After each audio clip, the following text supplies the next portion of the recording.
দিল্লিতে এবারে এমোদের আক্রমণ করেছে মাইক্রো অবজারভার রেড ফ্ল্যাগ লাগিয়ে দিচ্ছে। এক একটা লোককে নন্দীগ্রামে ডেকেছে, তার 5টা ছেলে 3টা মেয়ে 8টা, তার নাম বলতে পারছে না, বাচ্চার নাম জানে না। জয় শ্রীরাম বলা যাবে না।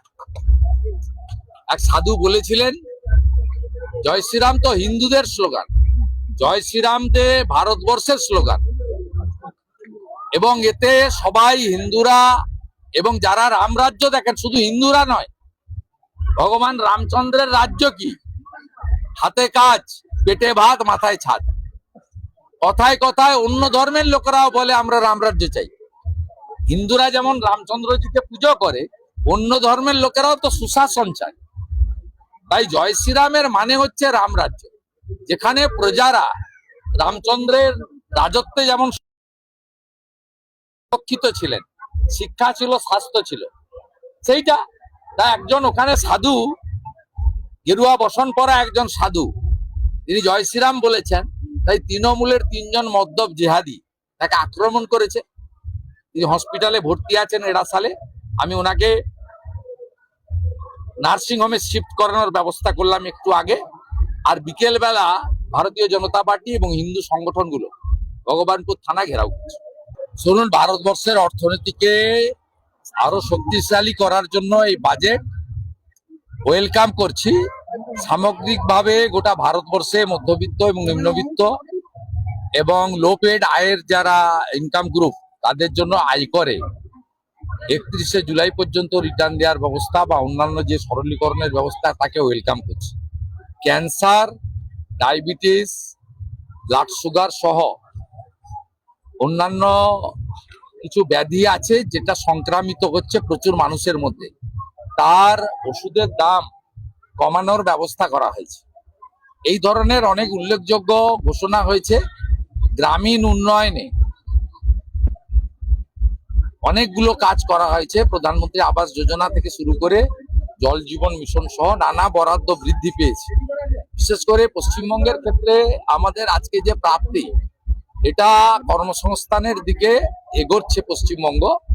শিল্পায়নে জোর দেওয়া, দুর্গাপুরে শিল্প করিডোরের জন্য বিশেষ ঘোষণা। পশ্চিমবঙ্গে গত 15 বছরে যে 6888টা শিল্প চলে গেছে এবং শিল্পে শ্মশান হয়েছে, শিল্প ছাড়া কর্মসংস্থান এবং রাজস্ব বৃদ্ধি হতে পারে না। শিলিগুড়ি সহ নানা উন্নয়নমূলক দিক ও পশ্চিমবঙ্গ অবস্থিত কেন্দ্রীয় সরকারের বিভিন্ন সংস্থাতে পর্যাপ্ত পরিমাণ বরাদ্দ এই বাজেটের মধ্যে করা হয়েছে। এবং আমি মনে করি এই বাজেট অর্থনীতির ক্ষেত্রে এবং মানুষের জনমনে, সাধারণ মানুষের ক্ষেত্রে এবং বিশেষ করে বেকার যুবক যুবতী এবং কৃষকদের জন্য সারে ভর্তুকি সহ পিএম কিষাণ সম্মান নিধির বরাদ্দ বৃদ্ধি সহ নানা স্কিম দেওয়া হয়েছে। এবং প্রত্যেকটি স্বনির্ভর গোষ্ঠীতে লাখপতি দিদি বানানোর কর্মসূচিকে বাজেটে অন্তর্ভুক্ত করে নারী সশক্তিকরণের কথাও বলা হয়েছে। এক কথায় এই বাজেটকে স্বাগত জানাতে পারি। পশ্চিমবাংলার জনগণকে বলবো, এপ্রিল মাসে বিধানসভা ভোটে এবারে পরিবর্তন আনুন, বিজেপিকে আনুন, যাতে কেন্দ্রীয় সরকারের এই জনমুখী বাজেট পশ্চিমবঙ্গের গ্রামান্তরে আমরা পৌঁছে দিতে পারি ও কেন্দ্র রাজ্য একসঙ্গে কাজ করতে পারি। ডবল ইঞ্জিনের সরকার দরকার। এর সুফল যেভাবে পাওয়া যায় এখানে পাওয়া যায় না।